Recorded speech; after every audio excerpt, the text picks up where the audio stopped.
I have a thing, and it allows me to make both noise and mess, and that makes me happy. But it also performs a function. Look. Clean bits.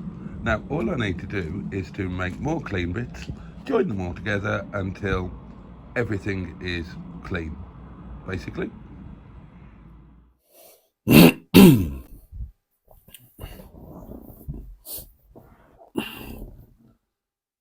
Testing, testing, 1, 2, 3, I'm testing. And this is me testing without the microphone. No microphone, testing, testing, testing. Testing, testing. Oh no, not right, is it? Hold on.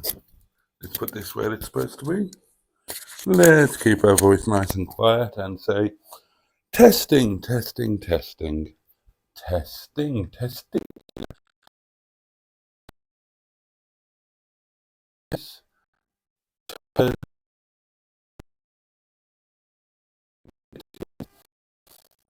And tropical tambourines. Oh, balls.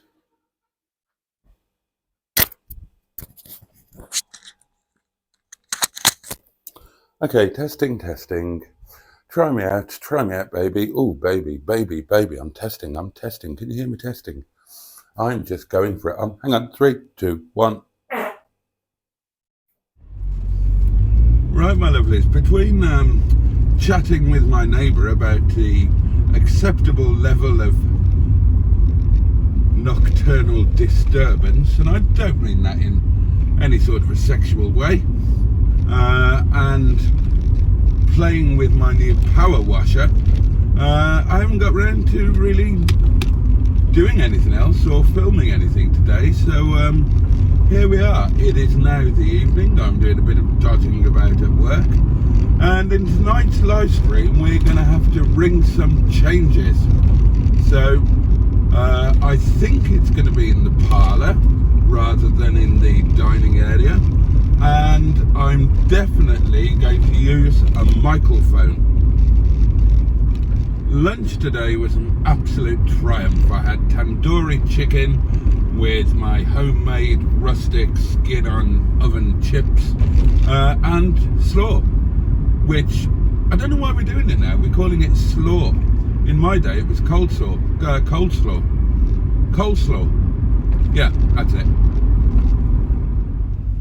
Now this is a really awkward lane for the visiting motorist.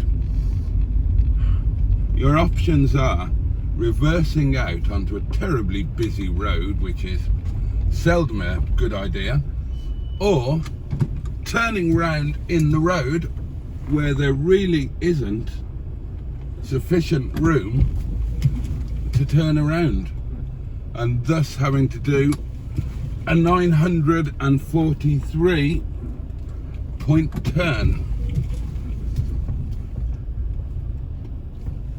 Unless, of course, you're driving a London taxi, in which case you could probably do it in one, given that they have the most tremendous turning circle. Now, I don't know if it's still true, but back in the day, the Hackney Carriage office, headquarters, whatever, had a courtyard type thing, you know, an enclosed courtyard.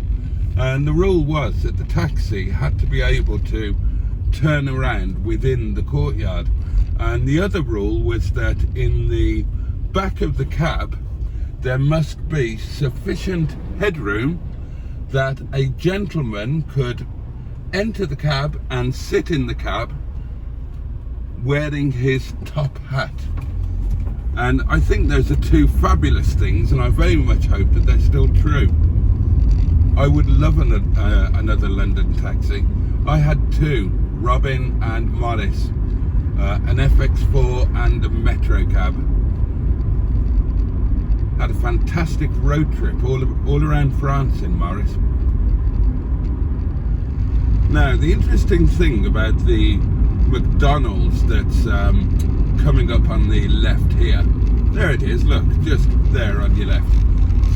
That is one of only 2 places where I have eaten with both Boo and Captain Mustard, albeit of course not at the same time. And the other place obviously is Windy Bottom, so that would be a very limited Venn diagram. Some drink coffee, some drink tea, a handy metaphor for sexuality. What a silly little loud yellow car. Buttocks, I've got 2 buttocks, 2 lovely buttocks, 2 buttocks I have got.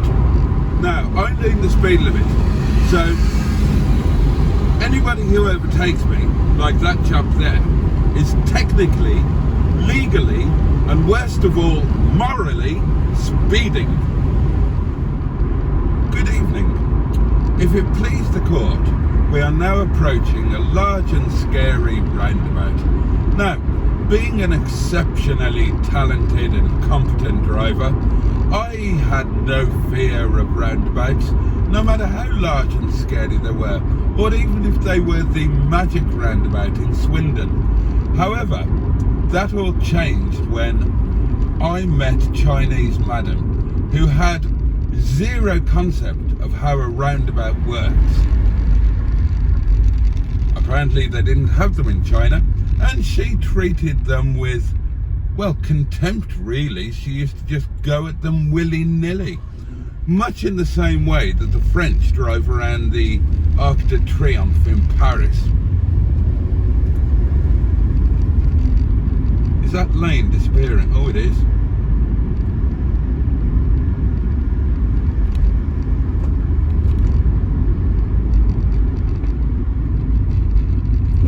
And I have to say that being forced to stop at traffic lights on a roundabout seems wrong somehow. It seems unfair.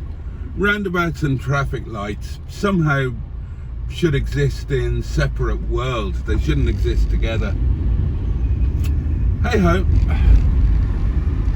These are just things that we have to deal with, I suppose.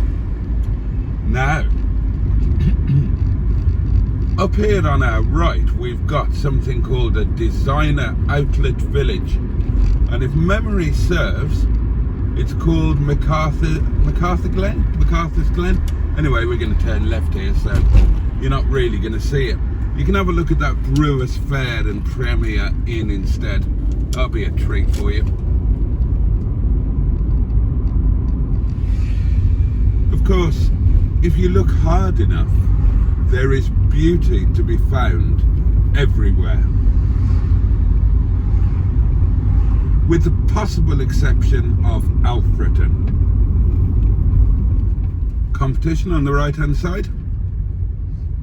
Zappa's restaurant. Good God, there are 2 people in there. That's unusual. Now, we told him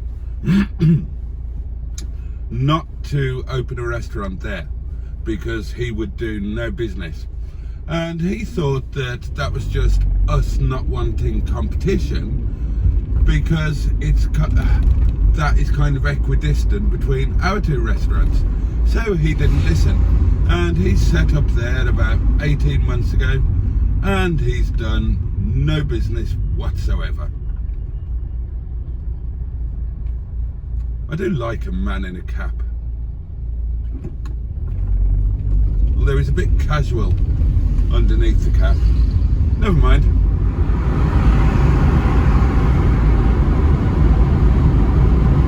I like the Mark III Mondeo, especially in estate form. Why has he got his fog light on?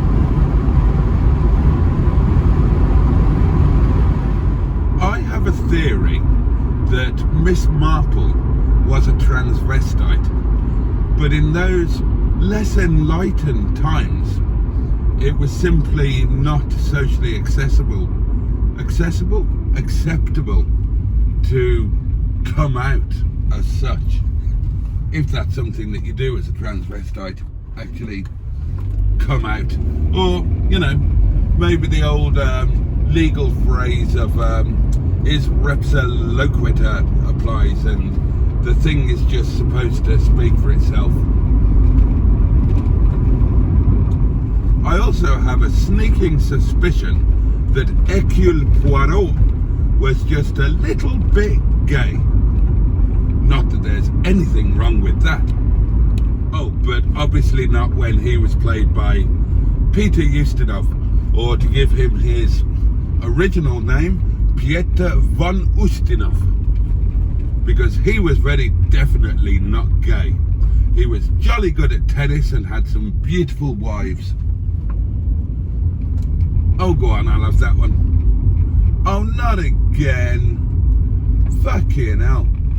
They blocked the road here on such a Hello, he's going the wrong way down a one-way street, isn't he? What's going on tonight?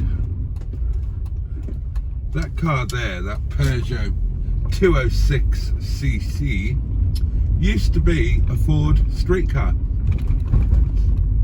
I mean, I don't mean that actual car used to be a different car.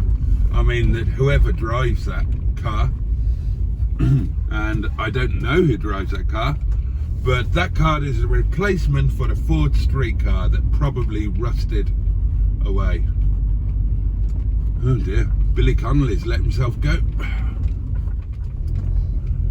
See, this happens 2 or 3 times a week. I've got no idea what they're doing, apart from buggering about with the water in some way. I'm sure this is the same van that I see going around watering the flowers. If they're blocking the street just to fill up their water tank so they can go and water the flowers, I should be jolly annoyed. No. Mutton. No. Goat meat. Yeah, I like goat. That's goat meat. Mutton is lamb. But we call it in Nepal, they call it mutton. But I know it's chevan. Goat meat is called chevan, right? Okay. Well, my lovelies, I am very thirsty, so I have made myself this drink, and I'm now going to drink it. Watch. Cheers.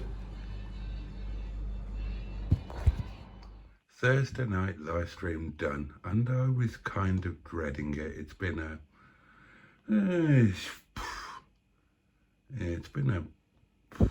bit of a day, really. I'm too sensitive these days. But it was fantastic. You guys, oh God, you made it brilliant, and I'm going to bed so happy. I genuinely am, and I just can't thank all of you enough. I'm sorry that today's daily diary, especially with new channel members, is a little more abrupt or uninvolved than I think most of the others have been, but we'll make up for that tomorrow. I just want to say a huge thank you to all of you. I'm going to bed extremely happy, or at least I will be once I've got into my dressing gown and got my supper. It went on an hour longer than I expected it to. So it's all fantastic, and I can't wait for tomorrow. Good night. Thank you so much. Take great care of yourselves, and much love. Bye bye.